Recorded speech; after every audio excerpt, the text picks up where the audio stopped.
આ ટીચું પીપીથી લૂંટો છે અહીંના ઘરે ઘરે ગયેલા અને ત્યાં કુવાળા રખડે ઈવડાએ ત્યાંથી આપણને ગટરના ઢાંકણા બતાડે, રોડ બતાડે.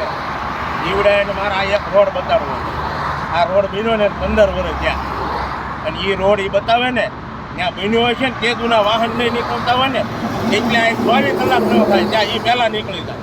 આ એ રોડ વડોદરા અમદાવાદ એક્સને કાંકરી નથી હલતી રોડની, એટલે રોડ દેશનું હલકું નહીં બોલવાનું ક્યારેય વિદેશ થાય. તમે ત્યાં જઈને ભણીને સુધરી ગયા છો, કઈ રીતના સુધરા છો એ મને ખબર નથી પડતી. હું એટલે ત્યાં જઈને ટીશ્યુ પેપરથી લૂસો છો અને ગુવાળા રખડો છો અને દેશનું હલકું બોલો છો, અને પક્ષની કોઈ પક્ષ હારે લેવા દેવા જ નથી. આપણે દેશનું હલકું નહીં બોલવાનું કોઈથી. તમે ગમે ના ન હો, કોઈ દેશનું હલકું બોલે, જે દેશ દ્રોહી હોય ને એ દેશનું હલકું બોલે.